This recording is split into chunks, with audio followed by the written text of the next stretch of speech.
Bonsoir à toutes et à tous, émission spéciale en partenariat avec Le Parisien, aujourd'hui en France, à la une de l'heure du crime ce soir, l'histoire d'une enquête de gendarmerie qui a permis, avec le concours de la Suisse et de la Roumanie, de résoudre une affaire mystérieuse, une véritable énigme criminelle dont le premier acte se situe en France, dans un bois proche de la petite commune du Franois, dans le Jura. Le 15 décembre 2016, un promeneur, qui est un bûcheron en fait, découvre le corps martyrisé d'une jeune femme de 18 ans, le corps lardé de coups de couteau, 26 au total, mais l'autopsie démontrera que ces blessures n'étaient pas mortelles, elles étaient destinées à faire souffrir la victime. Ce sont des coups très violents portés au visage au point de le rendre méconnaissable qui ont causé la mort. À l'époque, on parle de l'inconnu de la forêt, l'inconnu du Franois, mais les experts de l'IRCGN, l'Institut de recherche criminelle de la gendarmerie, vont réussir avec le concours de généticien, une reconstitution du visage de la jeune femme qui permettra, avec l'aide providentielle de policiers suisses, d'identifier formellement Mihaela, une jeune Roumaine tombée dans les griffes d'un réseau de proxénètes qui l'a prostituée sur les trottoirs de Lausanne.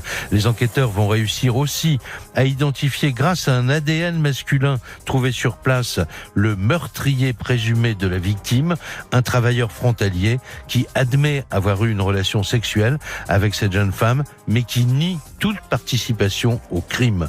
On vous raconte les coulisses de cette enquête qui comporte encore de nombreuses zones d'ombre, mais qui constitue déjà un succès remporté grâce à la coopération internationale. On se retrouve dans quelques instants avec Nicolas Jacquard du Parisien et les autres invités de l'heure du crime. 20h, 21h. Jacques Pradel sur RTL. L'heure du crime. Et bonsoir donc à toutes et à tous. Merci d'être au rendez-vous de l'heure du crime, une émission préparée ce soir, comme chaque soir, par Justine Vignot avec Émilien Vinet. C'est Marc Bisset qui est à la réalisation technique de cette heure du crime que je vous présente en partenariat, comme chaque mois, avec nos confrères du Parisien, aujourd'hui en France, représenté ce soir dans le studio d'RTL par Nicolas Jacquard. Bonsoir Nicolas Jacquard. Bonsoir Jacques. Alors, je reviens à vous dans un instant. Vous avez signé ce matin une page, la page du Parisien qui raconte ce meurtre glaçant dans le Jura. C'est le titre que vous avez choisi et on va comprendre dans quelques instants que c'est effectivement une affaire glaçante qui donne vraiment les frissons. Dans un petit instant, nous rejoindrons également les autres invités de l'heure du crime. Maxime Courchet, il est chroniqueur judiciaire au Progrès du Jura et il a beaucoup travaillé sur cette affaire. Et nous aurons également dans l'émission Pierre Guillaumarche, anthropologue, biologiste. Il a créé avec l'université de Bordeaux une méthode qui permet donc de reconstitution faciale aidé de la génétique, et ça peut paraître un peu compliqué, mais il le raconte très bien et ça va être très simple avec lui. Voilà, il a utilisé cette méthode en concours avec l'IRCGN. Il a collaboré sur cette affaire avec eux pour la reconstitution du visage de celle qu'on appelait donc l'inconnue de la forêt. Alors, avant d'aller plus loin, Nicolas Jacquard, d'abord les lieux. Je disais que le premier acte a eu lieu le 15 décembre 2016 dans le Jura, dans cette forêt du Franois. En fait, ça n'est pas le premier acte parce que cette jeune femme n'est pas morte sur le lieu où on l'a trouvée. Mais ça, on en parlera tout à l'heure. Ce bûcheron, donc, qui est dans les bois, c'est son métier, tombe par hasard sur le cadavre de cette jeune femme. C'est ça, c'est une découverte purement fortuite, comme souvent en pareil cas, mais peut-être encore plus là encore, parce que à l'époque nous étions rendus sur place, on avait rencontré le patron de ce forestier, qui est propriétaire d'une scierie. On est donc dans une zone de moyenne montagne, cette zone du moyen Jura, donc très forestière, et lui nous avait expliqué à l'époque que on n'est pas très très loin d'une petite route qui mène au village du Franois, donc à 2 ou 3 kilomètres d'une départementale un peu plus importante qui relie en fait le Jura français au Jura suisse. Et lui nous avait expliqué que cette parcelle finalement, elle était un petit peu délaissée et qu'elle aurait pu rester comme ça pendant plusieurs années. Ouais. Et qu'un jour il s'est dit, voilà, on va débarder cette parcelle-là. Et assez rapidement, l'un de ses employés est tombé sur au départ, il l'expliquait, pensait être un animal sauvage, et en fait non, c'était le corps de cette jeune femme. Voilà. Alors vous connaissez les lieux, vous l'avez dit, vous êtes rendu sur place. Rien ne permettait d'identifier cette malheureuse jeune femme parce que elle était totalement défigurée par les coups qu'elle avait reçus. Absolument rien. On a à ce moment-là, au niveau des gendarmes, aucun moyen d'identification. Le bûcheron dont je parlais, effectivement, lui-même comprend l'horreur des faits. Et puis, cette horreur-là, elle va être assez rapidement mise en avant par l'autopsie. À ce moment-là, on constate qu'il y a 26 coups de couteau, donc un véritable acharnement sur cette personne. Et puis, surtout, ce visage qui est défiguré, comme on dit souvent en pareil cas, à l'aide d'un objet contondant. On ne saura d'ailleurs pas exactement de quoi il s'était agi. Et donc, aucune identification. Tout ce que les gendarmes peuvent mettre en évidence, c'est qu'on a affaire à une jeune femme qui a une vingtaine d'années, qui est de type caucasien et dont l'état général faisait plutôt penser à quelqu'un qui était en relativement bonne santé. Oui. Alors évidemment, il va y avoir un travail extraordinaire de la gendarmerie sur cette affaire. On va faire les fichiers des personnes disparues, on va faire les hôpitaux, on va on va pendant un certain nombre de semaines se donner toutes les chances d'essayer de résoudre l'affaire, mais sans succès. C'est exactement ça. On est en plus à ce moment-là, donc on le disait, la découverte du corps c'est mi-décembre, et les enquêteurs qu'on avait pu avoir à l'époque nous disaient, voilà, on arrive sur une période de fête et on mise beaucoup sur ce point parce qu'on se dit que voilà, peut-être une jeune femme, une étudiante, voilà, elle ne donne pas des nouvelles à sa famille très très régulièrement, mais au moment des fêtes, quelqu'un va la réclamer. Et puis on a basculé sur l'année suivante et personne ne l'a réclamé. Voilà. Alors c'est cette histoire qu'on va vous raconter en détail parce que il faut dire que je le dis assez souvent à ce micro parce que la formule m'avait frappé un jour. Un enquêteur, c'est un enquêteur de la crime qui disait, dans toutes les enquêtes criminelles, il faut une part de chance. Alors ça veut pas dire que les policiers se réfèrent à la chance pour résoudre leurs affaires, mais le petit truc en plus, le petit élément en plus, quelquefois, n'arrive jamais dans une enquête, et ce sont des enquêtes qui souvent se terminent comme ce qu'on appelle des cold cases. Or là, il va y avoir un rebondissement absolument providentiel, c'est que il y a eu une diffusion par la gendarmerie au niveau européen des circonstances dans lesquelles on a retrouvé cette jeune femme, et des policiers suisses vont finir par se dire, mais cette jeune femme est peut-être une prostituée qui a disparu et qu'on recherche. C'est cela. Alors avant cela, on a quand même un travail extrêmement important de la part des gendarmes qui tout de suite prennent ce dossier-là très à cœur. C'est la section de recherche de la gendarmerie de Besançon qui en est chargée, qui vraiment met tous les moyens de son côté. Comme vous le disiez, on a d'abord un travail de recoupement avec l'ensemble des personnes disparues. C'est le cas en France. Et puis ensuite, cette fiche est diffusée dans 18 pays de l'Union européenne. Elle va être comparée à l'ensemble des personnes qui sont signalées disparues dans l'Union européenne. Et là, effectivement, on a ce coup de chance, littéralement, qui est comme dû à l'attention portée par une promeneuse suisse qui va, à ce moment-là, bouleverser l'enquête. Voilà, parce qu'elle se promène sur une route. On va raconter ça en détail dans un instant avec vous, bien sûr, et avec les autres invités de l'heure du crime. Cette promeneuse qui aperçoit sur une route ce qu'elle considère être une tache de sang relativement importante. Elle va prendre une photo de cette tache de sang et elle va la montrer aux enquêteurs. La suite est encore plus incroyable. On a l'impression d'être dans un épisode d'un feuilleton télévisé. À tout de suite. 20h-21h, l'heure du crime. Jacques Pradel sur RTL. 20h-21h, l'heure du crime. Jacques Pradel sur RTL. L'inconnu du Franois, l'inconnu de la forêt. On sait désormais qu'elle a un nom et un prénom, Michaela. On en parlait à l'instant avec Nicolas Jacquard. C'est une émission qu'on vous propose ce soir en partenariat avec Le Parisien aujourd'hui en France. Nicolas Jacquard raconte dans le Parisien de ce matin donc les circonstances dans lesquelles d'abord cette affaire a éclaté, et puis ensuite ensemble on va revenir là-dessus d'ailleurs parce que ça ressemble à une espèce de, je sais pas, de jeu de piste incroyable dans lequel les gendarmes français ont joué un rôle très très important, surtout après avec les éléments de la police scientifique qui vont permettre de reconstituer le visage de cet inconnu qui avait été massacré. Et puis il y a alors ce qu'on peut appeler la providence, la chance, je ne sais pas, cette femme qui se promène côté suisse et qui est dans la commune de Sulens, je pense qu'on prononce comme cela. On va vérifier tout de suite avec Maxime Courchet, qui est chroniqueur judiciaire au Progrès du Jura et qui a beaucoup travaillé sur cette affaire. Bonsoir Maxime Courchet. Bonsoir Jacques Pradel. Alors, racontez-moi, parce que évidemment cette affaire-là, il y en a pas beaucoup des affaires aussi mystérieuses comme ça dans le Jura.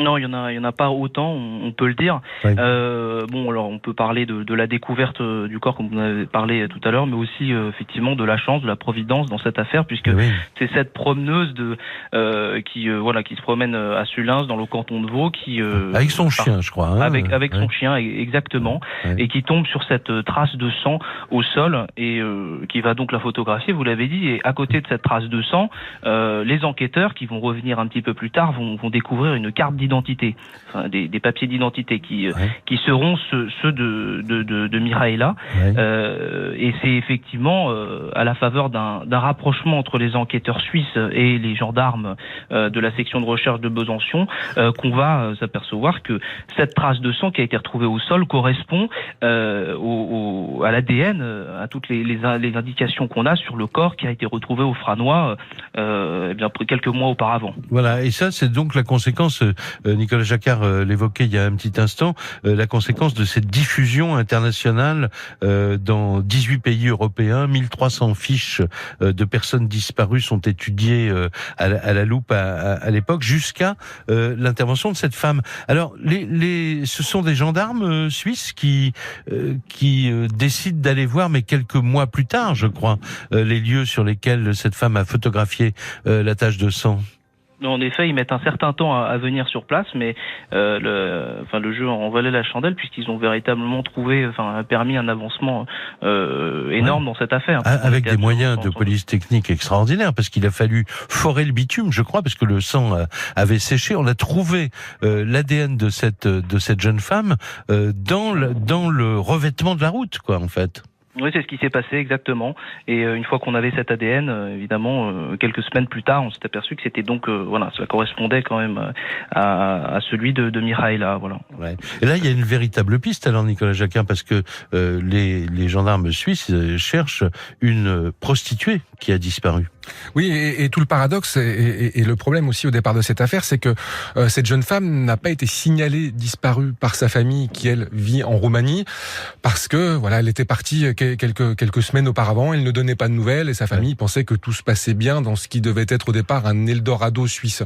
Et voilà, c'est vraiment ce travail, comme Maxime Courchet le disait, ce travail des enquêteurs suisses qui vont se mettre sur la piste de cette jeune femme. En plus, il faut savoir qu'en Suisse, la prostitution est réglementée. Normalement, les filles doivent se déclarer, et là, ce n'était pas le cas de Mihaela, qui, elle, travaillait dans la rue, à la merci, effectivement, du premier venu, comme ça l'a montré. Voilà, alors l'enquête s'est poursuivie de ce côté-là aussi, on y viendra un petit peu plus tard. Je reviens à Maxime Courchet. À quel moment vous apprenez que du côté de la gendarmerie, donc vous avez dit, il y a la section de recherche qui mène l'enquête, mais il y a la décision de faire intervenir ce qu'on appelle les experts de la gendarmerie, avec cette idée de reconstitution faciale qui pourrait permettre donc de donner un visage à cet inconnu. Le portrait robot qui a été diffusé, il a été diffusé, on va dire plusieurs mois après la découverte, qui remonte, vous l'avez dit, au 15 décembre 2016. Ouais. Donc on a eu connaissance de ce portrait robot. Les autorités nous l'ont transmis dans le courant de l'année 2017. Mais à cette époque-là, au moment où on a eu ce portrait robot, on n'était pas encore, les journalistes, on n'était pas véritablement encore au courant de l'avancée de l'enquête et de ce rapprochement qui avait été fait avec la Suisse. Oui, bien sûr. Et c'est plus tard qu'on va pouvoir recoller les morceaux du puzzle. Oui, tout à fait. Ça a été, on a appris ça à la fin de l'année 2017, vers le mois de novembre, quand voilà, il y a eu une conférence de presse à cette époque-là de la procureure de la République qui a donc refait qui a raconté l'histoire à nouveau, le travail des enquêteurs, et on a aussi appris qu'un suspect avait été mis en examen et incarcéré. Alors justement, c'est à ça que je voulais venir, Nicolas Jacquard et vous aussi, hein, Maxime, vous pouvez nous expliquer ce que vous savez sur cela. Il y a eu des prélèvements sur le lieu où on a trouvé le cadavre de cette jeune femme, et là, les enquêteurs ont prélevé également à la fois l'ADN de cette jeune femme, mais un ADN masculin. C'est ça, on a véritablement une enquête qui se passe en 2 temps, avec d'abord l'identification de cette victime, comme on l'a expliqué, et puis ensuite, voilà, qui a pu faire ça, qui a pu commettre ce crime horrible. Et on a dit effectivement la violence des coups qui avaient été portés.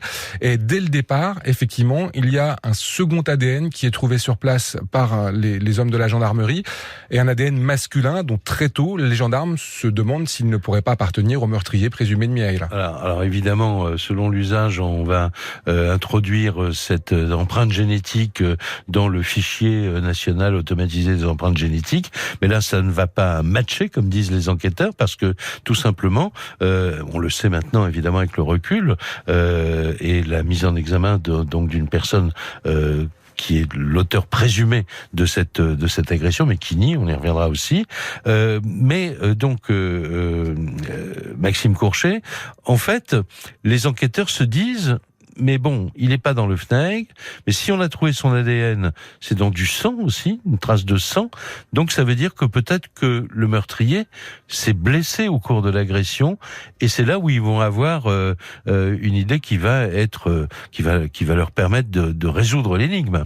Oui, c'est encore un aspect assez incroyable de cette enquête, parce que les enquêteurs ont cet ADN sans savoir de qui il s'agit évidemment, et c'est à ce moment-là que les gendarmes qui travaillent dans la grande région Franche-Comté commencent à visiter un peu les hôpitaux de la région, en partant du principe que l'auteur des faits se serait blessé au moment d'utiliser son couteau. Et donc il serait peut-être allé dans un service d'urgence, voilà, pour se faire recoudre, quoi. Se faire poser des points de suture, et c'est là qu'ils ont effectivement une nouvelle fois bingo. Ils sont arrivés donc à l'hôpital de Pontarlier. On leur a signalé un homme qui était venu se faire poser des points de suture dans la nuit du 29 au 30 novembre 2016, soit une quinzaine de jours avant la découverte macabre au Franois par le bûcheron, comme vous l'aviez expliqué. D'accord. Oui. Ça s'est fait comme ça, précisément. Ça s'est fait comme ça, et à partir de là, on a une identité, on a un personnage, et l'enquête peut se poursuivre. Alors, on va faire une pause là tout de suite. On se retrouve tous ensemble dans un tout petit instant. 20h, 21h, l'heure du crime. Jacques Pradel sur RTL. L'heure du crime. Jacques Pradel. Jusqu'à 21h sur RTL. Une émission en partenariat avec Le Parisien aujourd'hui en France. Nicolas Jacquard du Parisien qui a suivi l'affaire dont nous parlons, celle de l'inconnue de la forêt, mais qui n'est plus une inconnue maintenant. On sait exactement qu'elle s'appelle Mihaela Miloiu, c'est son nom et son prénom qui ont été établis. Il y a toute une partie de l'enquête qui va se dérouler ensuite en Roumanie. On va en parler ensemble tout à l'heure. On va retrouver également Maxime Courchet, qui est chroniqueur judiciaire au Progrès du Jura et qui a suivi cette affaire pour son journal. Mais tout de suite, je voudrais prendre en ligne Pierre Guillaumard. Bonsoir, monsieur. Bonsoir. Alors, vous êtes anthropologue biologiste et vous travaillez à l'université de Bordeaux, je crois. Et vous avez créé à l'université de Bordeaux une méthode de reconstitution faciale qui est utilisée aujourd'hui par l'IRCGN, c'est cela ? Oui, c'est ça. J'ai eu l'opportunité de travailler sur ce sujet pendant ma thèse. Oui. Donc avec le docteur Hélène Cocognot en 2011. Oui. Et donc on a eu la chance aussi de travailler avec la gendarmerie pour mettre en place cette méthode au sein de leur protocole, justement au courant de l'année 2016, peu de temps avant avant l'affaire. Alors, j'imagine que ça n'est pas très simple de reconstituer le visage d'un inconnu ou d'une inconnue qui, en général, présente des blessures tellement graves que ces gens ne sont pas reconnaissables. Je compte sur vous et sur votre sens de la communication au grand public pour nous expliquer les problèmes que ça pose et comment est-ce que on réussit, parce que j'ai sous les yeux le portrait de reconstitution faciale de cette jeune femme qui n'est pas exactement, je veux dire, on n'a pas l'impression que ce soit la jumelle de la disparue, mais en même temps on a à la fois la véritable couleur de cheveux, une sorte d'expression qu'on retrouve, un air de famille. Comment avez-vous fait ? Alors, la reconstitution faciale, c'est vrai que c'est pas considéré comme une méthode d'identification. C'est une méthode qui est un peu utilisée en dernier recours quand toutes les méthodes classiques ne donnent pas d'informations. Oui. Et ça va être une méthode d'aide à l'identification. D'accord. Voilà, justement aider à essayer de collecter d'autres informations et de relancer une enquête sur un corps qui est non identifié. Oui. Habituellement, traditionnellement, c'est une méthode qui était effectuée manuellement, qui est encore effectuée manuellement par certains experts, où on appose de l'argile ou un matériau modelable sur le crâne, et on applique certaines règles scientifiques d'estimation des épaisseurs des tissus mous à des points précis. Oui. Et on va essayer de recréer le visage en respectant autant les normes anatomiques et le côté artistique. Il y a toujours une part un petit peu artistique, une part un petit peu inconnue. Oui. Mais alors, en même temps, il y a un autre élément, moi, que j'ai trouvé absolument passionnant. J'ai lu ça dans la presse, mais vous allez nous donner certainement quelques éléments de réflexion. C'est que dans cette reconstitution faciale intervient également la génétique, parce que la génétique va pouvoir donner des informations qui vont permettre de se rapprocher de la réalité, par exemple sur la couleur des cheveux. Alors ça, c'est une méthode qui est mise en place relativement récemment grâce aux avancées de la science en génétique. Oui. Ce que j'ai fait moi sur ma partie, c'est que j'ai mis en place une méthode qui est davantage scientifique de reconstitution de la forme du visage. Oui. Donc c'est une méthode qui est automatisée par le biais de l'imagerie médicale. Oui, d'accord. Donc ça, j'ai pu alors après avoir effectivement reconstruit virtuellement le crâne qui présentait de nombreuses fractures faciales. Il a fallu reformer d'abord un peu recoller les morceaux, mais en virtuel. Ouais. Ensuite, mon logiciel a pu estimer la forme la plus probable du visage, mais une fois que la forme la plus probable est estimée, on n'a pas d'indication de texture, de couleur, et c'est là où la limite de la méthode est atteinte. Et c'est là où la génétique peut intervenir, va nous permettre d'estimer avec, en tout cas, d'estimer avec des probabilités la couleur des cheveux, la couleur de la peau et la couleur des yeux. Et ça, ce sont des techniques qui sont maintenant accessibles, qui sont utilisées en routine au sein de l'IRCGN. Oui. Mais est-ce qu'il est possible de reconstituer un portrait robot à partir uniquement d'une empreinte génétique, si on n'a pas de corps, par exemple, ou de modèle? Où est-ce qu'on en est de ce côté-là? La science est encore en train de travailler dessus. On arrive à avoir des estimations en termes donc comme j'ai dit, de couleur de peau, couleur des yeux, couleur des cheveux. On peut estimer s'il y a une calvitie ou pas. Oui. En termes de morphologie du visage, on arrive grossièrement à estimer des morphotypes, mais en termes de précision, il y a encore du boulot. Voilà. C'est d'où l'intérêt de coupler les méthodes morphologiques comme la mienne et les méthodes génétiques pour optimiser les chances d'avoir un portrait qui ressemble. Oui. Ce ne sera jamais une reproduction faciale. Ça sera toujours une approximation. Et pour vous, anthropologue, biologiste, d'être mêlé comme ça à une enquête criminelle, c'est quelque chose de passionnant? Oui, bon après c'est ma formation. Moi je me suis spécialisé sur l'analyse des os et sur l'identification en contexte moderne. Donc, je suis habitué avec le travail avec les experts. Ce qui était intéressant sur ce cas-là, c'est que j'ai pu travailler complètement à l'aveugle. Oui. C'est-à-dire que j'ai juste reçu l'examen scanner du crâne sans aucune information. Donc j'ai pu travailler vraiment sans biais. Oui. Et donc j'ai reçu ça, je crois, mi-décembre, fin décembre 2016, oui. Et j'ai pu envoyer une reconstitution début janvier. Donc c'est comme le processus est à moitié automatisé, il est relativement rapide. Mais voilà, la dernière phase, encore une fois, est artistique et il y a toujours de l'interprétation en termes de texture, en termes de couleur exacte.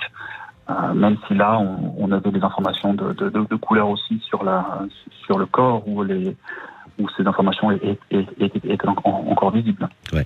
Bah écoutez, je vous remercie beaucoup. Merci de nous avoir éclairé, de nous avoir raconté comment, parce que ça paraît des prodiges, hein, évidemment, quand on voit le résultat, mais il y a derrière évidemment beaucoup de travail et encore, si j'ai bien compris, beaucoup de travail à faire pour aller encore plus loin. Merci infiniment, monsieur. Merci à vous. Bonsoir. Bonsoir. L'heure du crime. Sur RTL. Retour de l'heure du crime, Jacques Pradel sur RTL.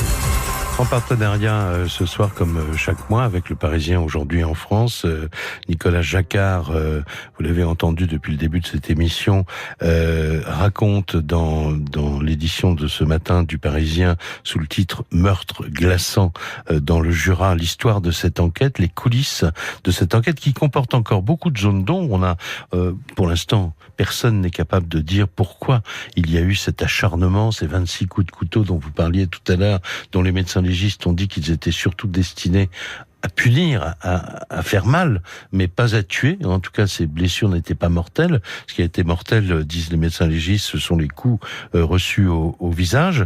Et puis, voilà. Alors après, il y a toute la partie de l'enquête qui va permettre d'aller en Roumanie pour essayer de comprendre que faisait cette jeune Roumaine à Lausanne, comment elle était arrivée là. Et puis, il y a, et on va en parler tout de suite avec vous, Nicolas Jacquard, mais et aussi avec Maxime Courchet, qui est chroniqueur judiciaire au Progrès du Jura, qui a suivi cette affaire pour son journal. Il y a maintenant quelqu'un qui est mis en cause, qui est voilà, mis en examen, et qui nie toute participation au meurtre de cette prostituée. Alors, Maxime Courchet, je voudrais revenir. On en était resté tout à l'heure. Vous disiez que les gendarmes vont aller voir tous les hôpitaux de la région. On va leur signaler que quelqu'un est venu 15 jours avant qu'on découvre le corps, donc dans cette partie du Jura, faire soigner une blessure. Et comment est-ce que les enquêteurs par la suite ont su que c'était le bon client, si vous me passez l'expression? Dans un premier temps, il a expliqué, pour expliquer sa blessure, il a expliqué aux enquêteurs qu'il avait percuté un chevreuil avec sa voiture et qu'il donc l'aurait achevé. Ça, c'est sa première version. Près du Franois, donc près de l'endroit où on a trouvé exactement, près du Franois. Mais bon, il faut savoir que c'est quand on regarde le CV, j'ai envie de dire, de cette personne. Donc c'est un agent de sécurité qui habite dans la région de Pontarlier et qui est un frontalier qui va travailler à Lausanne pour une agence de sécurité tous les jours. C'est ça. Et un homme d'une trentaine d'années à peu près. Hein. Exactement, un homme d'une trentaine d'années en concubinage et qui est père d'un enfant. Et bon, Nicolas Jacquard l'a bien résumé en disant que c'était monsieur tout le monde. Hein. C'est-à-dire qu'il n'y a pas de casier judiciaire, c'est quelqu'un qui est inconnu des services de police. Donc au départ, il y a cette version de sa part, de dire qu'il a tapé un chevreuil. Et ensuite, les enquêteurs vont creuser un petit peu plus loin et refaire son agenda, son emploi du temps, notamment lors de cette soirée du 29 novembre 2016, où c'est à ce moment-là qu'il aurait vu cette prostituée, qu'il aurait vu Miraela Miloiu et qu'il aurait eu une relation sexuelle avec elle, fait qu'il reconnaît, hein, on est d'accord, depuis le début de l'instruction. Voilà. Mais il reconnaît, mais il donne une hypothèse, une version, un scénario qui paraît extrêmement tiré par les cheveux. Pour expliquer, parce qu'il va dire qu'il a transporté le corps de cette jeune femme. Tout à fait. Ce qui s'est passé, selon sa version des faits, est de dire qu'il a donc une relation sexuelle avec Miraela dans la nuit du 29 au 30 novembre 2016, et que, alors on ne sait pas vraiment où il aurait pu avoir cette relation sexuelle, mais qu'il y a eu cette scène ensuite à Sulins, dans le canton de Vaud, où il aurait assisté au meurtre de Miraela, mais qui n'aurait pas commis, qui aurait été un meurtre qui aurait été commis par d'autres personnes, et qu'à sous la pression de ces personnes qui auraient donné la mort à Miraela, il se serait vu dans l'obligation de cacher le corps, et donc c'est comme ça en fait, selon lui, que le corps a été déposé, qu'il a déposé le corps, qu'il l'a transporté, il reconnaît l'avoir transporté dans sa voiture et qu'il a déposé le corps en bordure de route du Franois, donc à près de 90 km si on fait le compte de la commune de Sulins dans le canton de Vaud en Suisse. Voilà. Alors Nicolas Jacquard, vous connaissez aussi le dossier, dans le pédigré, si j'ose dire, de cet homme, c'est un ancien gendarme. C'est un ancien gendarme de réserve et comme Maxime le disait, c'est vraiment quelqu'un qui n'a pas du tout le profil des faits qui lui sont reprochés. Et d'ailleurs, les gendarmes, avant de l'interpeller, se disent voilà, potentiellement c'est lui, on a ce signalement qui nous est fait de la part de l'hôpital de Pontarlier, ils vont d'abord le placer sous surveillance, le mettre sur écoute comme en pareil cas, et puis ensuite ils vont aller l'interpeller, le pousser dans ses retranchements jusqu'à cet aveu d'une relation sexuelle, mais par contre voilà, à cette négation du fait qu'il ait pu lui-même tuer Miraela, et voilà, les gendarmes eux-mêmes ont du mal à se convaincre de ce qu'il a fait, parce que on le disait, c'est quelqu'un qui d'une part n'a pas de casier judiciaire, c'est aussi pour ça que son ADN n'a pas pu être recroisé avec de potentiels autres affaires, et puis c'est quelqu'un dont tous les proches disent qu'il ne lui ressemble pas, ça ne lui ressemble pas, ça ne peut pas être lui. Le magazine 7 à 8 à l'époque était allé rencontrer son ancien employeur, parce qu'avant d'être agent de sécurité, ce qu'il était depuis mars de cette année 2016, il a passé 10 ans dans la même société, une usine dans le canton de Vaud, dont le patron ne tarit pas d'éloges sur cet employé modèle. Il parle de quelqu'un de calme, de quelqu'un de posé, de quelqu'un auquel on peut faire confiance, et ce même patron dit une fois justement, j'ai croisé mon employé qui était gendarme, qui participait donc en tant que gendarme de réserve à un contrôle routier, il avait un uniforme et je l'ai pas reconnu, et puis je me suis dit c'est lui, et tout ça participe effectivement à un portrait extrêmement flatteur de cet individu. Oui, mais alors si je précisais cette partie de sa biographie ancien gendarme, c'est parce que quand même on retrouve le corps en France, à 90 km de là, il faut quand même connaître un petit peu le secteur routier, ce qui est le cas de cet homme, parce que j'imagine qu'il n'a pas passé la frontière, le guichet officiel de la frontière avec la Suisse. C'est exactement le cas. On a quelqu'un qui, justement, en tant que gendarme de réserve et puis en tant que travailleur frontalier, quelqu'un qui peut se jouer très facilement de la frontière, qui connaît très bien les points de passage qui sont à la fois nombreux et puis relativement difficiles. On est quand même sur une région de moyenne montagne, au-delà de 1000 mètres d'altitude, à une période de l'année en plus où la météo n'est pas des plus favorables, et on a quelqu'un qui, justement, potentiellement, peut se jouer des éventuels contrôles, et on va dire qu'il connaît les chemins de traverse pour passer de la Suisse à la France ou inversement. Voilà. Donc cet homme est donc mis en examen. On est loin du procès encore pour l'instant, parce que l'instruction n'est pas encore terminée.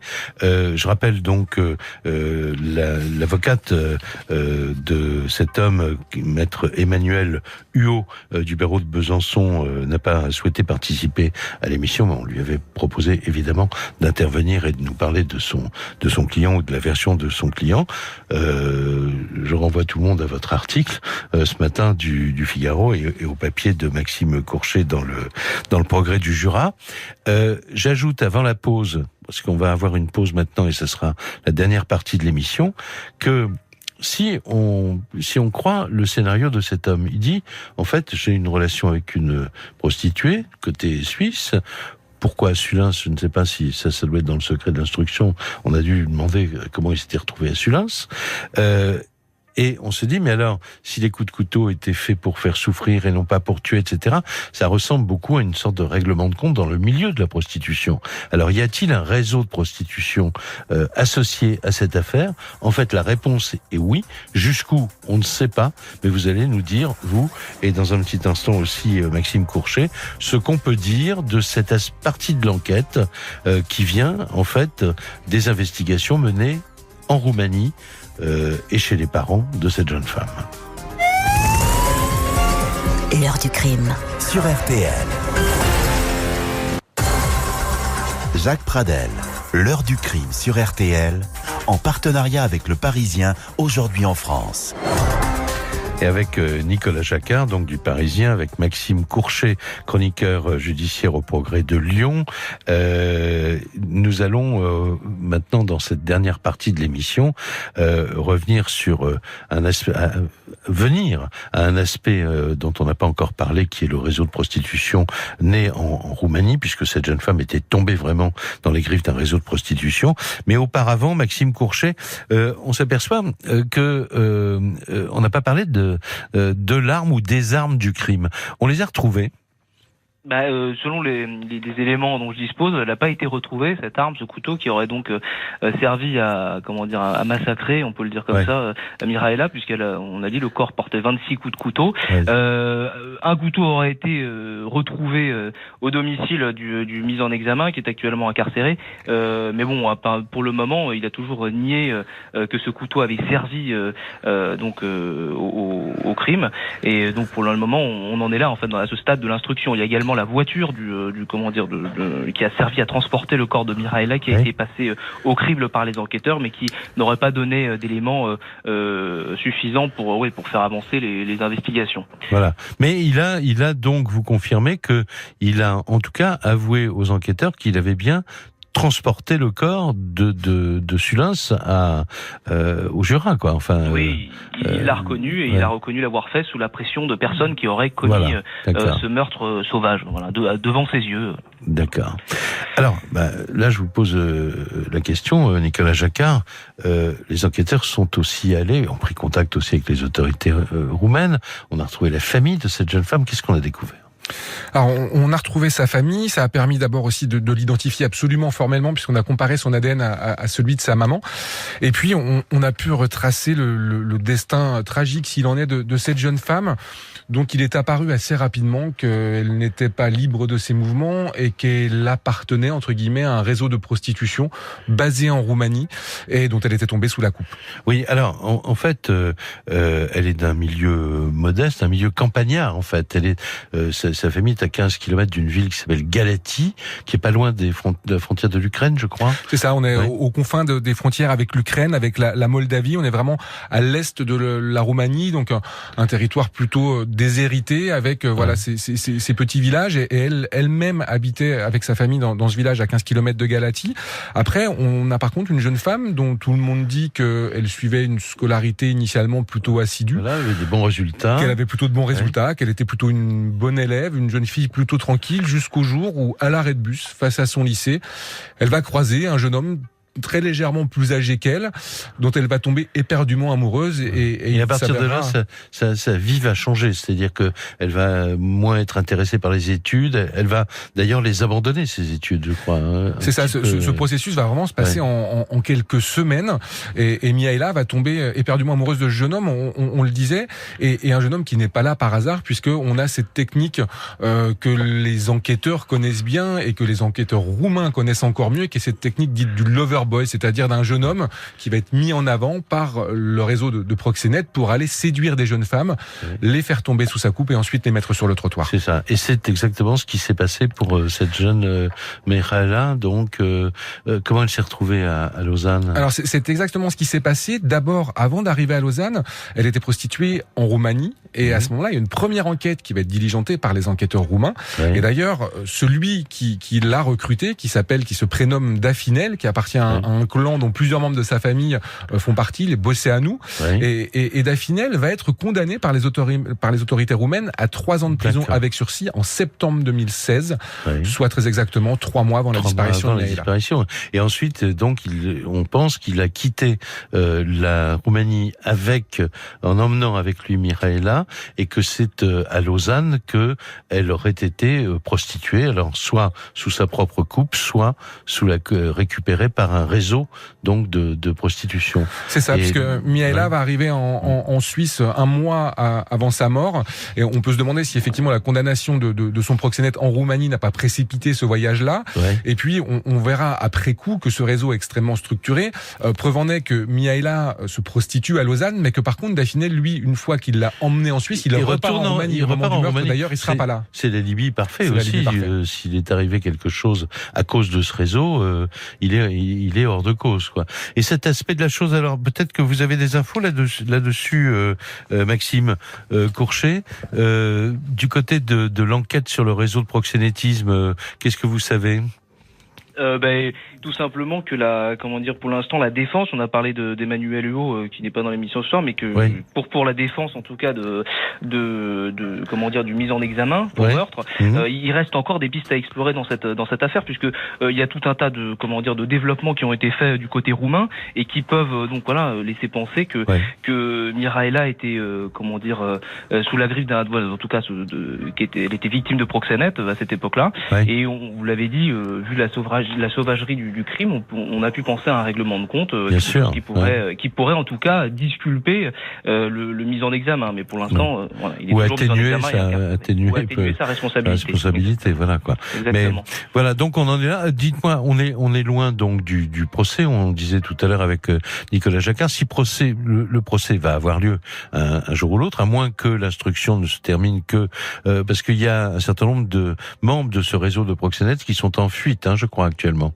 Exactement, ils font l'objet d'un mandat d'arrêt européen, je crois, ou international. Ils sont en fuite. Il serait bien pour l'enquête de pouvoir les interroger, ces gens-là, parce qu'ils ont des informations très importantes à donner. Vous l'avez dit, l'instruction pour l'instant, elle est pas encore clôturée.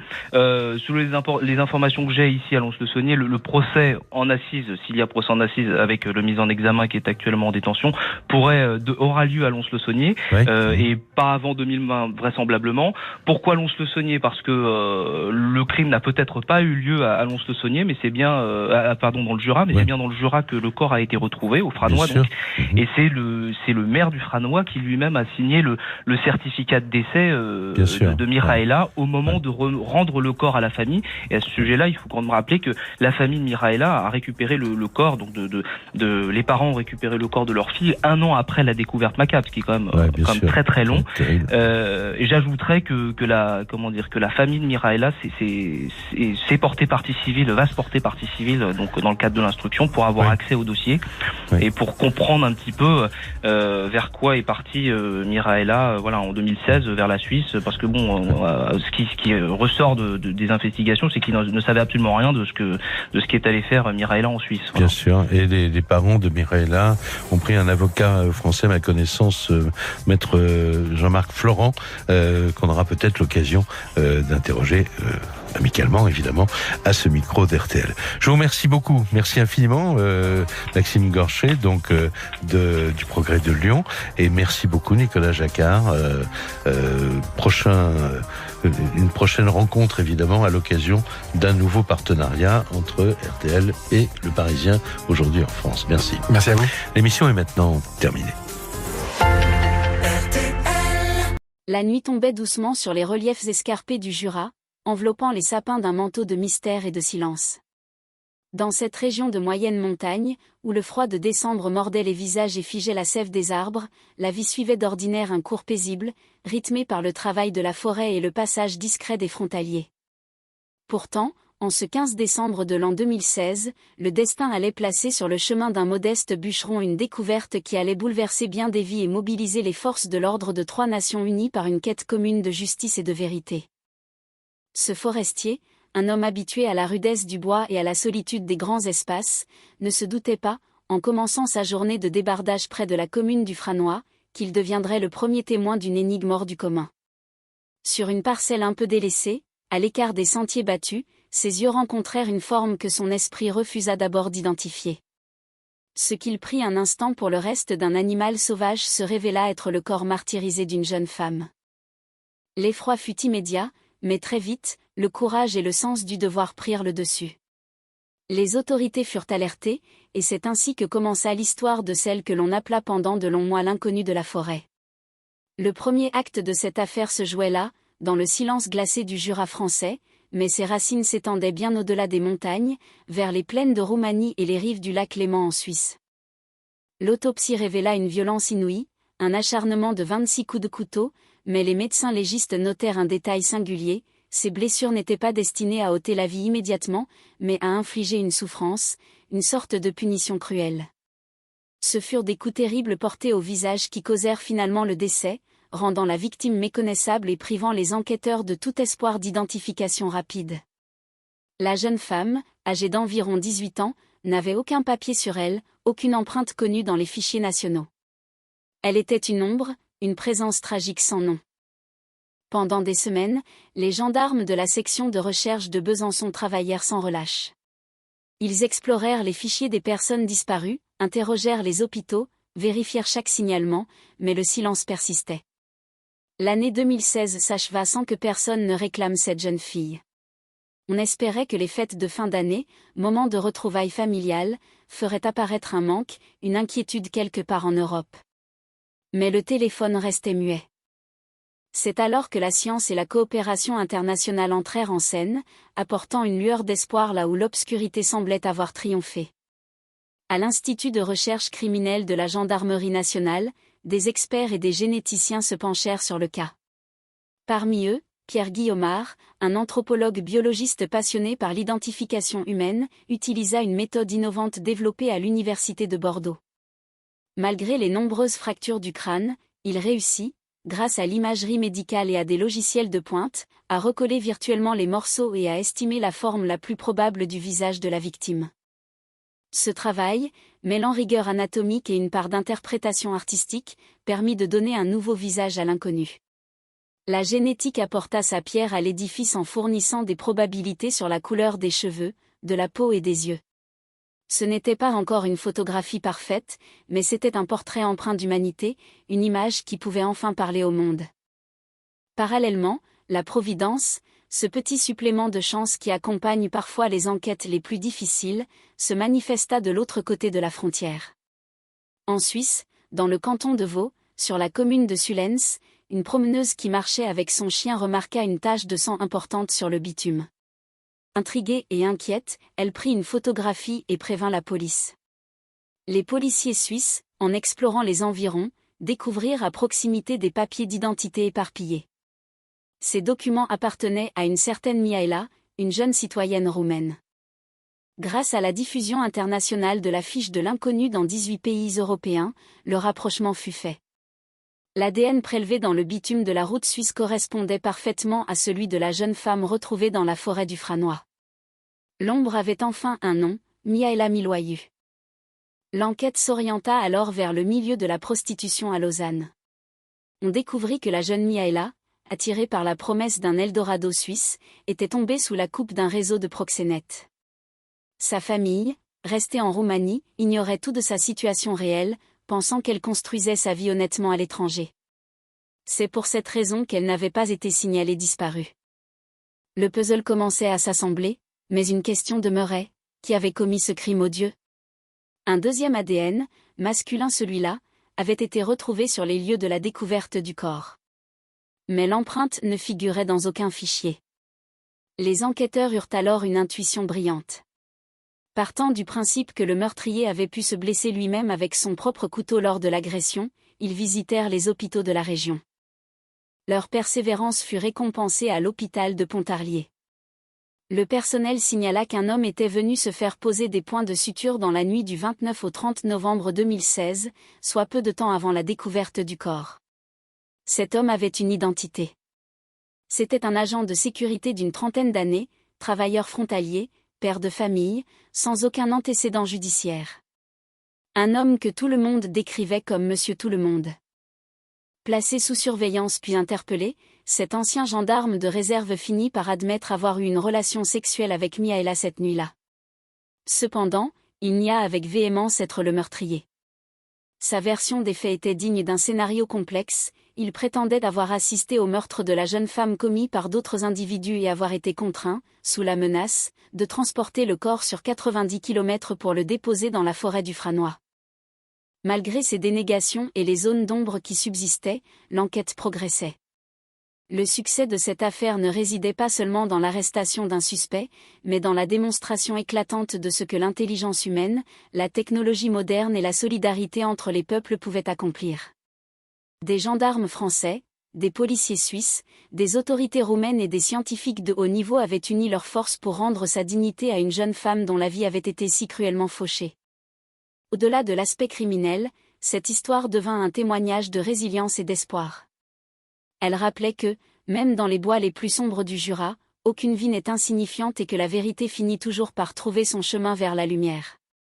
La mémoire de Mihaela Miloiu était désormais préservée, et son nom ne serait plus jamais oublié, porté par l'engagement de ceux qui croient en la justice et en la valeur inestimable de chaque être humain. L'émission spéciale, en partenariat avec Le Parisien, touchait à sa fin. Les voix de Nicolas Jacquard, de Maxime Courchet et de Pierre Guillaumard s'éteignaient doucement dans le studio, laissant place à une réflexion profonde sur la nature humaine.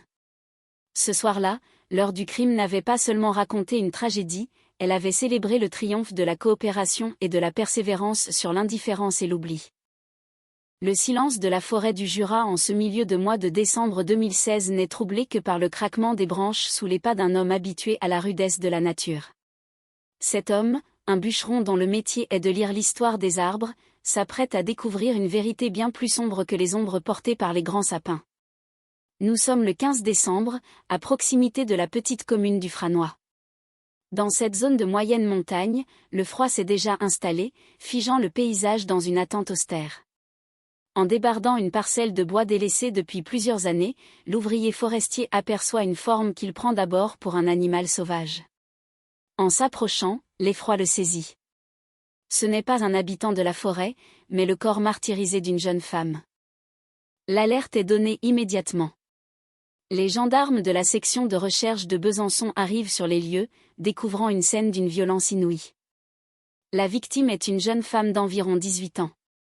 L'autopsie révélera plus tard un acharnement terrifiant, 26 coups de couteau ont été portés sur son corps.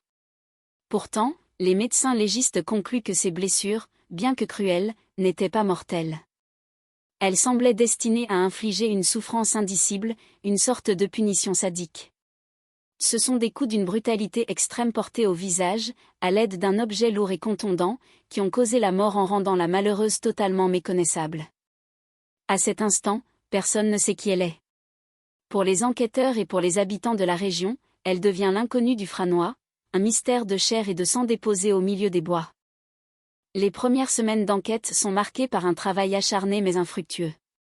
Les gendarmes passent au crible les fichiers des personnes disparues, interrogent les hôpitaux et multiplient les appels à témoins. Nous approchons des fêtes de fin d'année, une période où les familles se regroupent. Les enquêteurs espèrent qu'un proche, une mère ou un ami, signalera la disparition d'une étudiante ou d'une jeune travailleuse. Mais les jours passent, l'année 2017 commence, et personne ne réclame l'inconnu du Jura. Le dossier semble s'acheminer vers l'oubli, rejoignant la liste des affaires non résolues. C'est alors que la coopération internationale et un soupçon de providence entrent en scène. Une fiche détaillée sur les circonstances de la découverte est diffusée dans 18 pays de l'Union européenne. 1300 dossiers de disparition sont étudiés à la loupe. Le destin bascule grâce à une promeneuse suisse dans le canton de Vaud. Alors qu'elle marche avec son chien sur une route de la commune de Sulens, elle remarque une tache de sang importante sur le bitume. Intriguée et inquiète, elle prend une photographie de cette trace et prévient les autorités. Non loin de là, les policiers suisses découvrent des papiers d'identité abandonnés. Le nom qui apparaît est celui de Mihaela, une jeune citoyenne roumaine. Grâce à un travail technique exceptionnel, les enquêteurs suisses vont jusqu'à forer le revêtement de la route pour prélever l'ADN présent dans le sang séché. Le résultat est formel, il correspond à celui de la victime retrouvée dans la forêt française. Mihaela n'est plus une inconnue.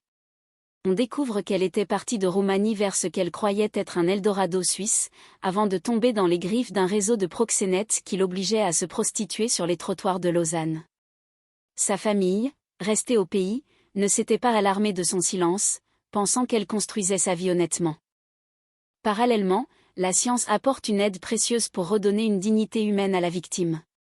Pierre Guillaumard, un anthropologue biologiste de l'Université de Bordeaux, collabore avec l'Institut de recherche criminelle de la Gendarmerie nationale. En utilisant une méthode de reconstitution faciale automatisée par l'imagerie médicale, il travaille à l'aveugle sur le scanner du crâne fracturé. En recollant virtuellement les morceaux et en s'appuyant sur des données génétiques pour déterminer la couleur probable des yeux et des cheveux, il parvient à créer un portrait robot. Ce visage, bien qu'approximatif, porte en lui une expression, un air de famille qui permet de mettre un visage humain sur le drame.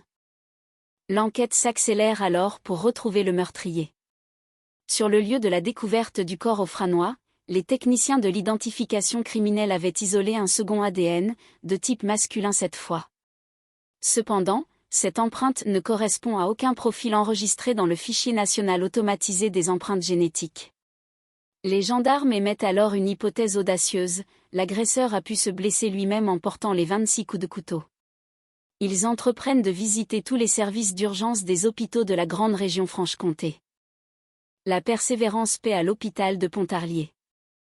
Le personnel signale qu'un homme est venu se faire poser des points de suture dans la nuit du 29 au 30 novembre 2016, soit environ 2 semaines avant la découverte du corps. Cet homme prétend avoir percuté un chevreuil avec sa voiture et avoir dû achever l'animal, se blessant ainsi dans la manœuvre. Les enquêteurs identifient alors un individu d'une trentaine d'années, agent de sécurité de profession et ancien gendarme de réserve. C'est un travailleur frontalier qui se rend chaque jour à Lausanne pour son travail. Marié, père d'un enfant et sans aucun casier judiciaire, il présente le profil de Monsieur Tout-le-Monde. Placé sous surveillance puis interpellé, l'homme finit par reconnaître avoir eu une relation sexuelle avec Miaela la nuit de sa disparition, mais il nie farouchement l'avoir tuée.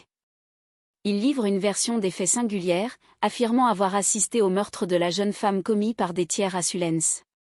Sous la menace de ces individus, il aurait été contraint de transporter le corps dans sa voiture sur près de 90 km pour le déposer en bordure de la forêt du Franois. Malgré ses dénégations concernant l'acte criminel lui-même, les indices matériels et son lien direct avec la victime le conduisent à une mise en examen. Cette affaire, au-delà de sa noirceur initiale, témoigne d'une solidarité humaine exemplaire à travers les frontières.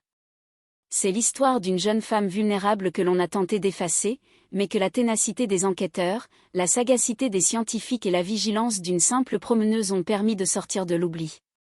Elle rappelle l'importance de la coopération internationale et de l'innovation scientifique au service de la vérité.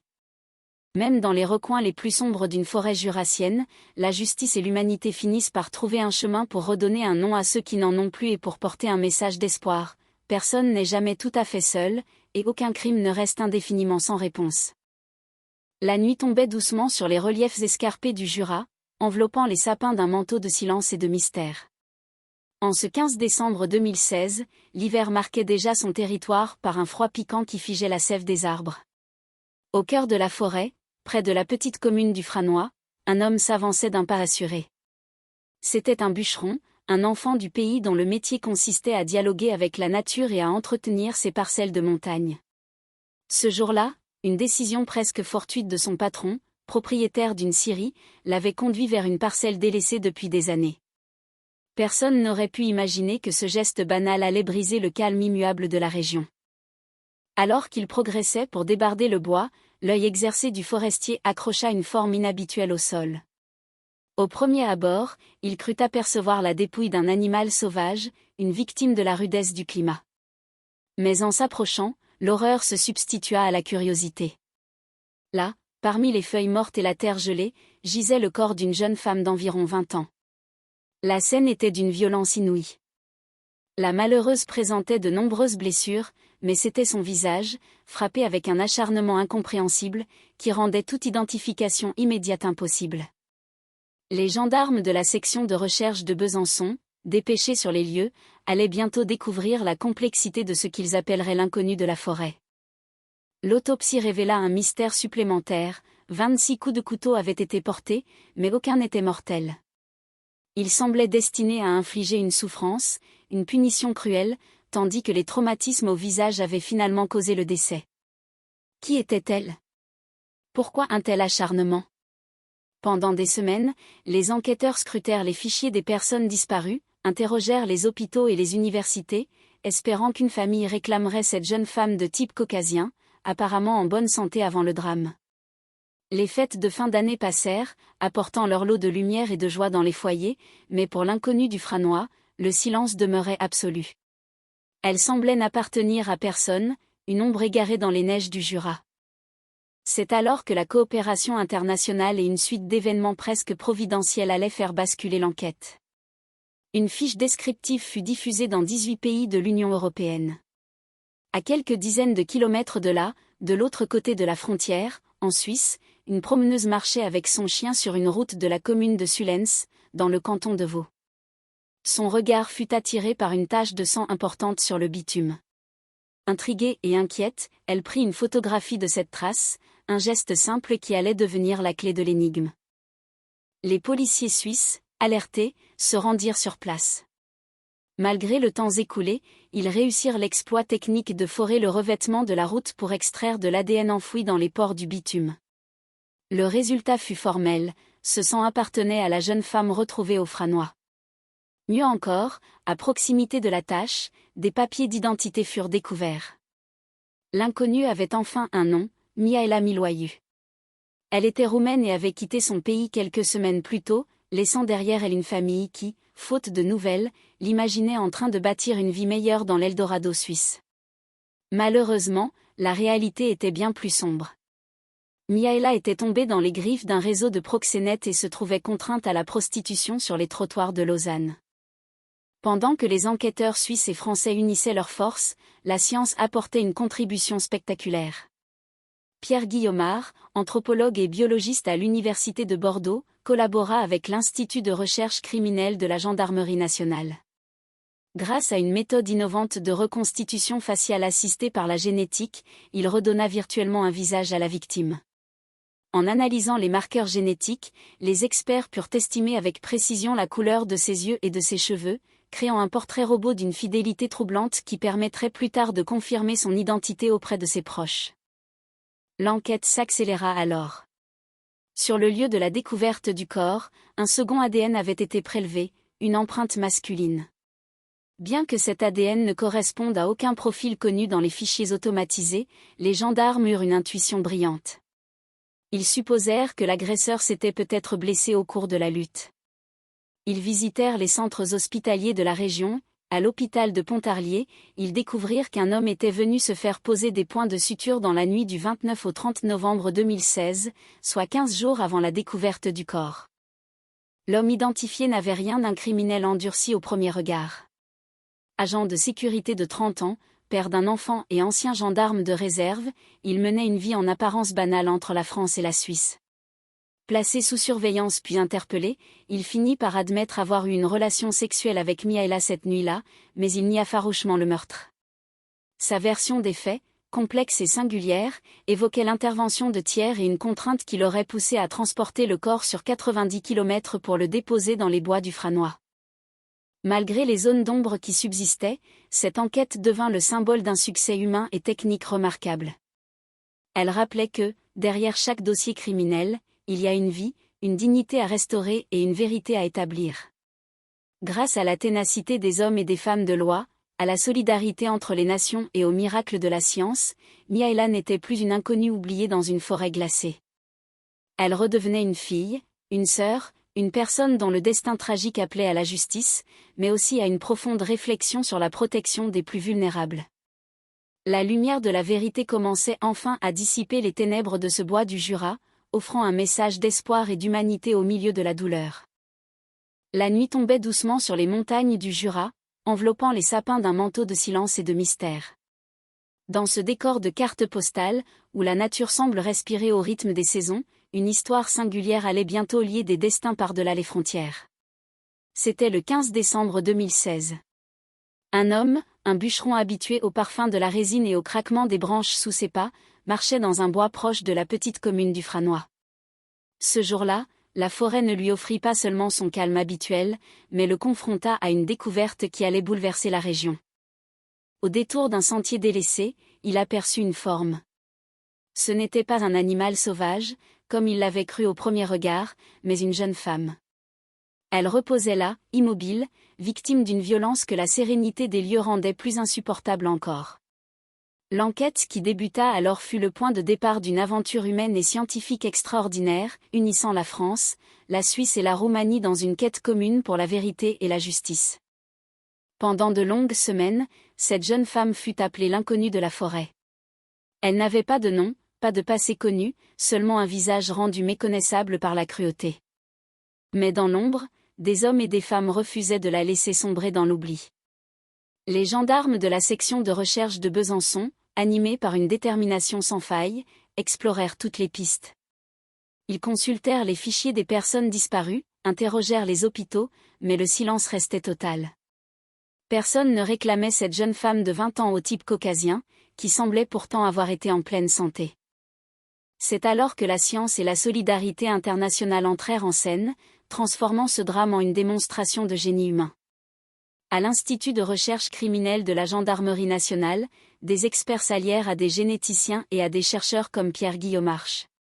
Ce dernier, anthropologue biologiste à l'Université de Bordeaux, possédait un savoir unique. Grâce à l'imagerie médicale et à une méthode de reconstitution faciale automatisée, il entreprit de redonner un visage à l'inconnu.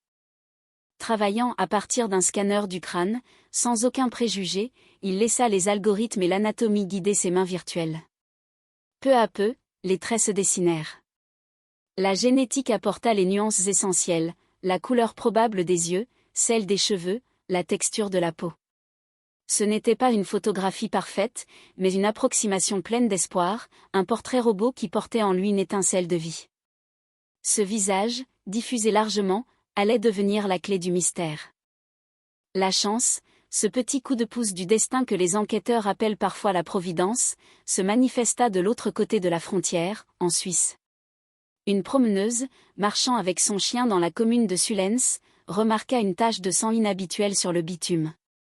Avec un réflexe salvateur, elle prit une photographie.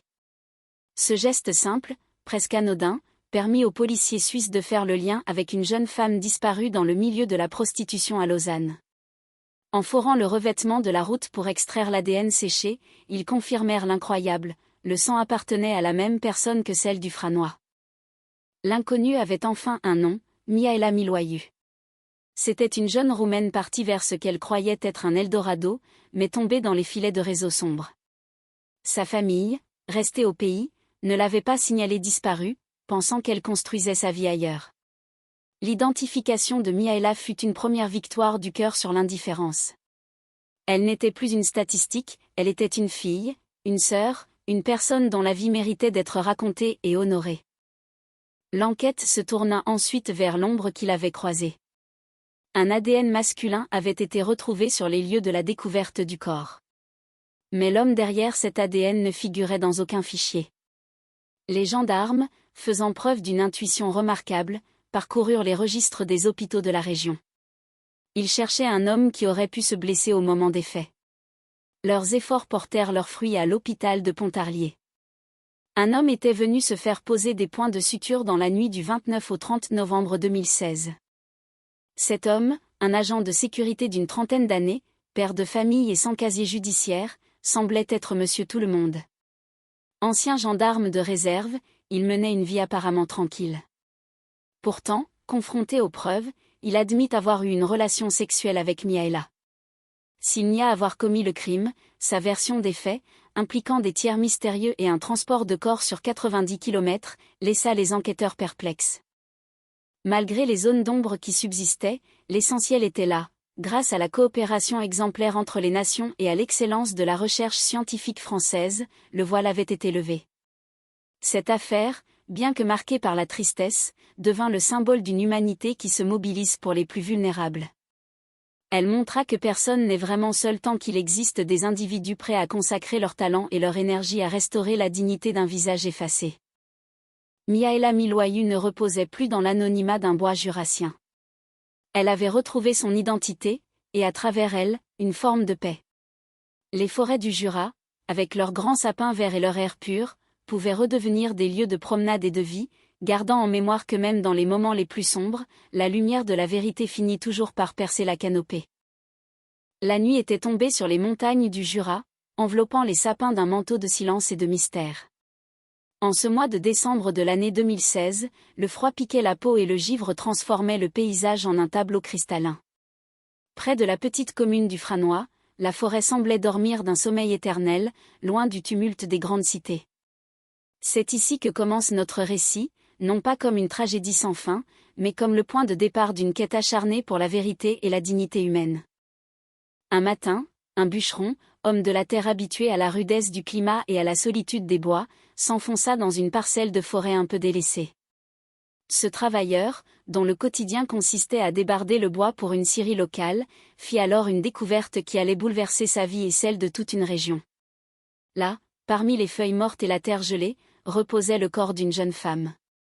Elle semblait n'être qu'une ombre parmi les ombres, une silhouette fragile brisée par une violence que la nature elle-même semblait déplorer. L'alerte fut donnée immédiatement. Les gendarmes de la section de recherche de Besançon arrivèrent sur les lieux, conscients de la gravité de la situation. La victime était jeune, une vingtaine d'années environ, mais son visage était méconnaissable.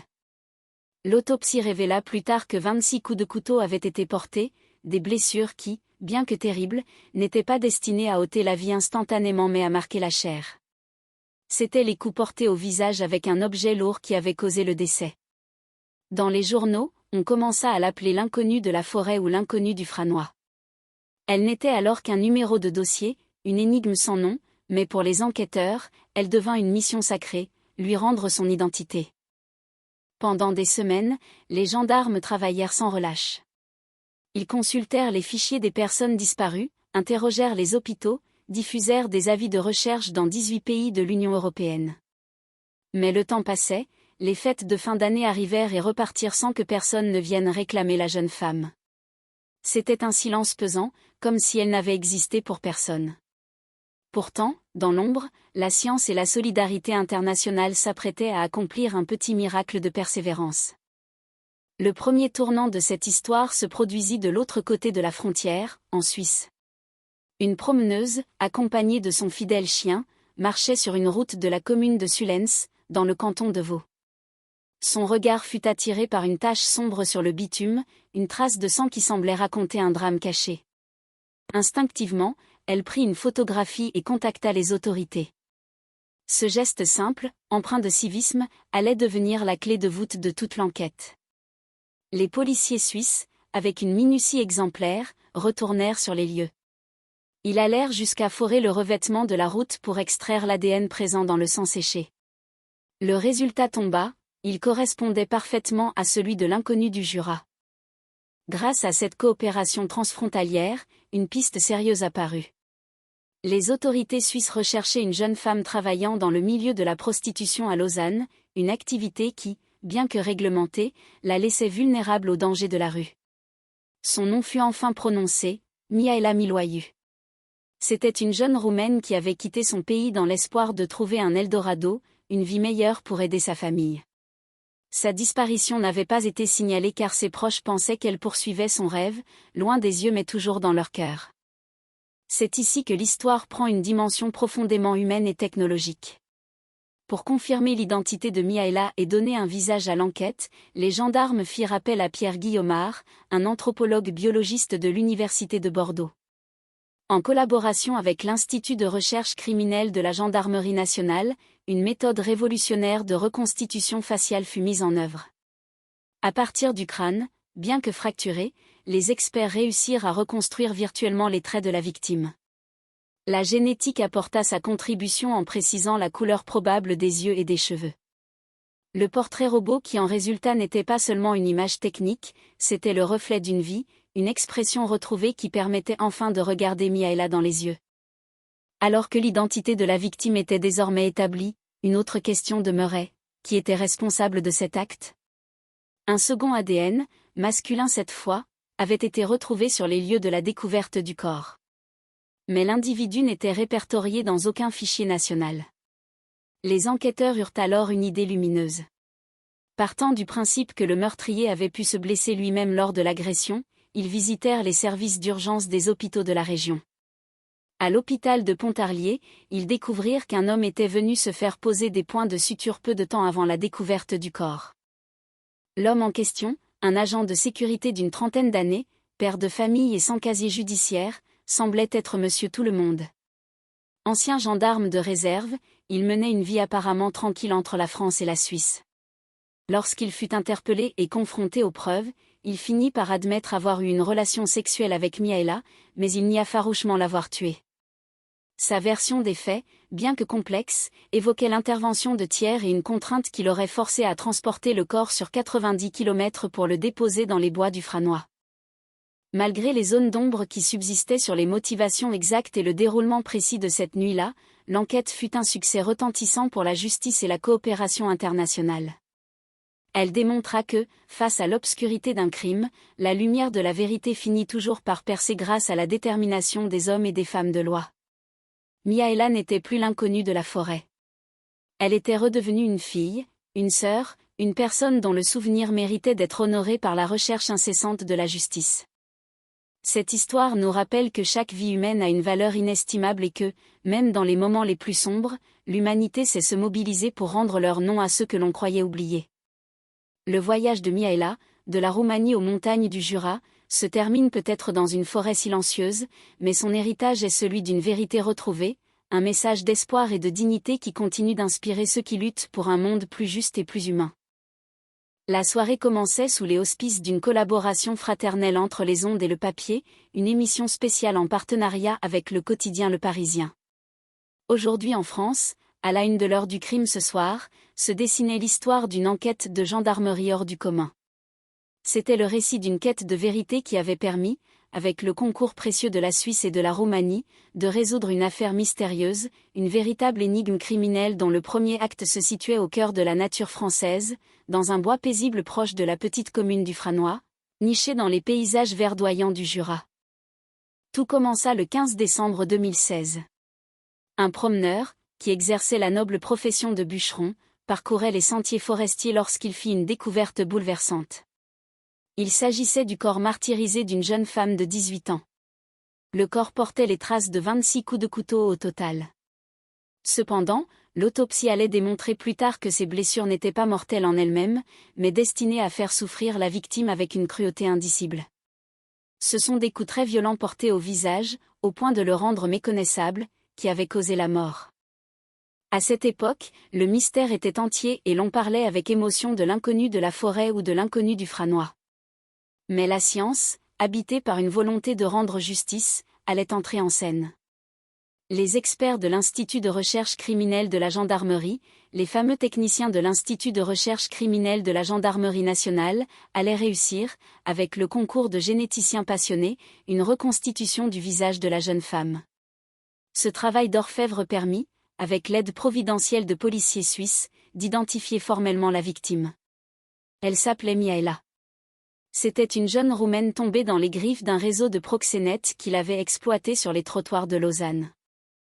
Les enquêteurs, par un travail de fourmi, réussirent aussi à identifier le meurtrier présumé grâce à un ADN masculin trouvé sur place. Il s'agissait d'un travailleur frontalier qui admettait d'avoir eu une relation sexuelle avec cette jeune femme, mais qui niait toute participation au crime. Ce soir, nous vous racontons les coulisses de cette enquête qui comporte encore de nombreuses zones d'ombre, mais qui constitue déjà un succès exemplaire remporté grâce à la coopération internationale et à la ténacité humaine. Dans le studio, l'ambiance était au recueillement et à la précision. Marc Bisset était à la réalisation technique de cette heure du crime, présentée en partenariat avec nos confrères du Parisien représentés par Nicolas Jacquard. Le journaliste avait signé le matin même une page poignante racontant ce meurtre glaçant dans le Jura, un titre qui soulignait l'effroi mais aussi l'importance de ne pas oublier. Autour de la table virtuelle se joignait également Maxime Courchet, chroniqueur judiciaire au Progrès du Jura, qui avait arpenté le terrain, et Pierre Guillaumarche, anthropologue et biologiste émérite. Pierre Guillaumarche avait créé, avec l'Université de Bordeaux, une méthode innovante de reconstitution faciale aidée de la génétique. Bien que la technique puisse paraître complexe, il savait la raconter avec une simplicité lumineuse, rendant hommage à celle qu'on appelait autrefois l'inconnu de la forêt. Nicolas Jacquard prit la parole pour décrire les lieux. Si le corps fut découvert le 15 décembre 2016 dans la forêt du Franois, il devint vite évident que la jeune femme n'était pas morte là où elle avait été trouvée. Le bûcheron, un homme habitué à la solitude des bois, était tombé par pur hasard sur le cadavre. C'était une découverte fortuite dans une zone de moyenne montagne, très forestière, située à 2 ou 3 kilomètres d'une route départementale reliant le Jura français au Jura suisse. Le propriétaire de la scierie voisine expliquait que cette parcelle délaissée aurait pu garder son secret pendant plusieurs années si l'on n'avait pas décidé de débarder le bois ce jour-là. L'un de ses employés avait d'abord cru apercevoir un animal sauvage avant de réaliser l'horreur de la situation. La malheureuse était défigurée, sans aucun papier d'identité. Les gendarmes se trouvaient face à une page blanche. L'autopsie révéla l'acharnement des 26 coups de couteau et l'usage d'un objet contondant pour briser les traits du visage. Tout ce que l'on savait, c'était qu'il s'agissait d'une femme d'environ 20 ans, de type caucasien, en bonne santé apparente avant le drame. La gendarmerie engagea alors un effort extraordinaire. On consulta les fichiers des personnes disparues, on fit le tour des hôpitaux, on chercha pendant des semaines sans aucun succès. Les fêtes de fin d'année approchaient, et les enquêteurs espéraient qu'une famille s'inquiéterait de ne pas voir revenir une étudiante ou une jeune travailleuse. Mais l'année suivante arriva sans que personne ne réclame l'inconnu. C'est là qu'intervint cette part de chance, ce petit élément providentiel qui transforme un dossier en voie de devenir une affaire classée en insuccès judiciaire. Une diffusion européenne fut lancée dans 18 pays. Et soudain, le destin bascula grâce à une promeneuse suisse dans la commune de Sullens. Alors qu'elle marchait avec son chien, elle remarqua une tache de sang importante sur la route. Intriguée et habitée par un bon pressentiment, elle prit une photo de cette trace et la montra aux autorités. Maxime Courchet précisa que près de cette tache de sang, les enquêteurs découvrirent plus tard des papiers d'identité appartenant à Miaela. Le rapprochement fut fait entre la police suisse et les gendarmes de Besançon. L'ADN prélevé sur le bitume, après avoir foré le revêtement car le sang avait séché, correspondait parfaitement au corps retrouvé au Franois. Le paradoxe de cette histoire résidait dans le fait que Miaela n'avait pas été signalée disparue. Sa famille, restée en Roumanie, pensait qu'elle vivait son rêve dans un Eldorado suisse, ignorant qu'elle était exploitée. En Suisse, où la prostitution est réglementée, Miaela travaillait dans l'ombre, sans être déclarée, ce qui la rendait encore plus vulnérable. L'enquête prit une dimension scientifique fascinante avec l'intervention des experts. Le portrait robot, diffusé dans le courant de l'année 2017, fut le fruit d'une technologie nouvelle. Pierre Guillaumarche expliqua comment, à partir du crâne virtuel dont il avait fallu recoller les morceaux, le logiciel avait estimé la forme la plus probable du visage. La génétique apporta les nuances finales, la couleur probable des cheveux, de la peau et des yeux. Ce n'était pas une photographie exacte, mais une approximation assez fidèle pour donner une humanité à la victime et relancer l'intérêt du public. Grâce à ce visage et à l'ADN masculin retrouvé sur la scène de crime, les gendarmes purent remonter une piste sérieuse. Ils visitèrent les hôpitaux de la région, supposant que l'agresseur s'était blessé avec son propre couteau lors de l'attaque. À l'hôpital de Pontarlier, ils découvrirent qu'un homme était venu se faire poser des points de suture dans la nuit du 29 au 30 novembre 2016, soit 15 jours avant la découverte du corps. Cet homme était un agent de sécurité d'une trentaine d'années, ancien gendarme de réserve, père de famille et sans casier judiciaire. Un homme ordinaire, en apparence. Interpellé et placé sous surveillance, il finit par admettre avoir connu Miaela et avoir eu une relation avec elle cette nuit-là.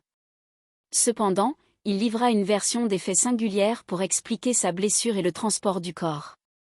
Il prétendit avoir percuté un chevreuil, puis affirma avoir assisté au meurtre de la jeune femme commis par d'autres individus. Selon ses dires, il aurait été forcé, sous la pression, de transporter le corps sur 90 km pour le déposer au Franois.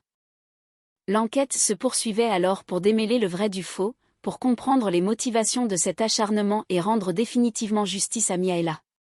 C'était l'histoire d'une jeune femme dont le nom avait été effacé par la violence, mais que l'effort conjugué de la science, de la coopération internationale et de la simple vigilance d'une promeneuse avait permis de rendre à sa famille et à sa dignité humaine. Un récit de ténacité et d'espoir, prouvant que même dans les bois les plus sombres du Jura, la lumière de la vérité finit toujours par se frayer un chemin.